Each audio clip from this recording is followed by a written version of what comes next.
I'm Chef Susan O'Dell and welcome to the Foodell Kitchen.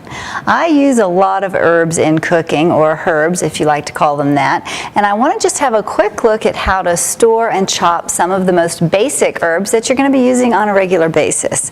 This is cilantro and parsley. I consider kind of a hardy herb. You're going to buy it in a big bunch like this. It's typically fresh. You can typically find it year round. We've got some really hard leaf herbs like this. This is rosemary, maybe growing out in your front garden. It grows everywhere. I've got some tiny leaf herbs. This is oregano. Marjoram would be under the same category as that. And then we've got some delicate leaf herbs. I've got some basil and some mint. Also there's sage and tarragon, those types of herbs. They all kind of fall into the delicate leaf category. And we're going to treat each one just a little bit differently. So first of all, for your cilantro and parsley I typically use Italian parsley, which is a flat leaf parsley, but you can use curly parsley. It just depends on what you like to eat. Try them and see. I typically take them apart after I buy them and I give them a good wash. I use my salad spinner. You can also just use a colander and you place the herbs directly in the mesh sieve or your colander and run it under nice cold water. You can then blot it either with a dry paper towel, or for the salad spinner, you just give it a good whiz and it dries itself, like that. Once I've washed my parsley or cilantro, if I'm not going to use it right away, I just like to wrap it up in a damp paper towel and store it in a plastic bag in the refrigerator. Keeps it fresh for quite a while, assuming you bought it fresh in the first place.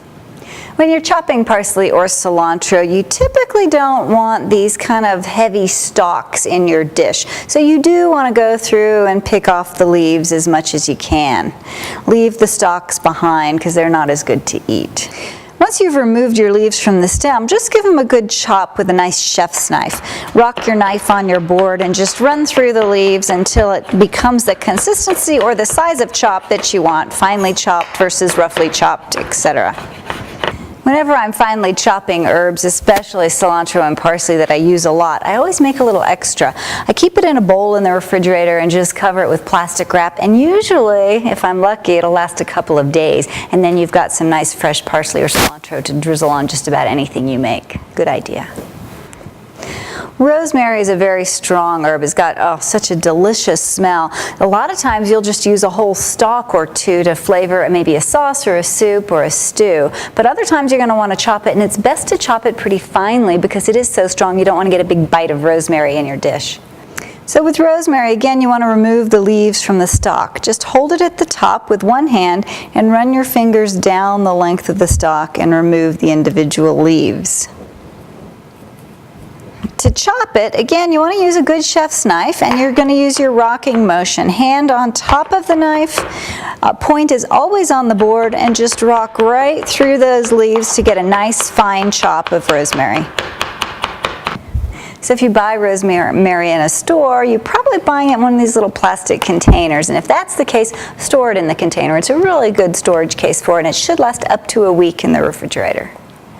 Thyme is a really tiny leafed herb, and it can be frustrating if you're trying to just get the leaves. We'll talk about how to chop it, but also some recipes call for a sprig of thyme. And what exactly is a sprig? Is a sprig that, or is it that, or somewhere in between? It really all depends on how much you like thyme. You can pretty much use these fresh herbs with abandon. So if you like thyme, throw a big amount in and make that your sprig. So when you're chopping these tiny leafed herbs like marjoram or thyme, it's best to leave the woody stalk behind if you can. You can run your fingers down the length of the stalk and take just the leaves off. The tip is okay because the stalk gets very thin and not so rough when you get near the top. But try and leave most of that stalk behind if you've got the patience for it. Once you've got the leaves removed, you can run your knife through it to chop it a little bit more, or you can just use it as is. It's a nice fine chop of thyme leaves. These delicate herb leaves I like to wash just before I use them. I'm afraid they get a little soggy and maybe lend themselves to getting moldy if I wash them and keep them in the refrigerator. So they're nice to store dry. If you buy them in the little package, again, the plastic package, just store them directly in that, or wrap them in just a barely damp paper towel and put them in a plastic bag in your refrigerator. Here I have some basil and fresh mint. These have very delicate leaves. Even though they're big leaves, they're delicate, so I don't want to damage them. I don't want to bruise them, so we're going to be careful when we cut them. So for basil, just remove the leaves and stack them up together, 3 or 4 or 5 at a time. Once you've lined them up, we're going to give it a chiffonade cut, which means ribbon in French, and you just roll the leaves together. Now that you've got a nice cigar-type leaf of basil, I'm just going to use my knife to cut down the length of the basil leaves. And I have a beautiful ribbon cut or chiffonade, and that's all I'm going to do to it. The more you agitate these leaves, the more easily they're going to bruise, and that means they'll just turn black and won't look nearly as nice on the plate. For mint leaves, you can also do the same chiffonade type cut if you like. They're actually quite pretty as garnish all by themselves.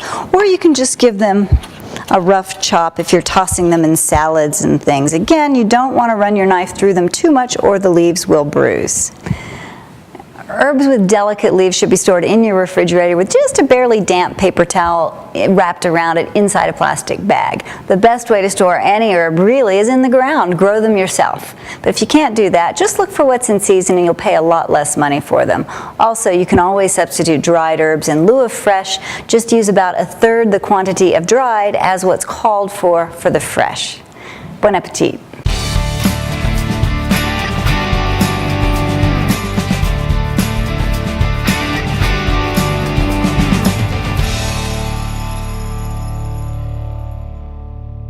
These delicate leaf herbs, I like to wash just before I use them, if I'm going to wash them at all. No, I shouldn't say that.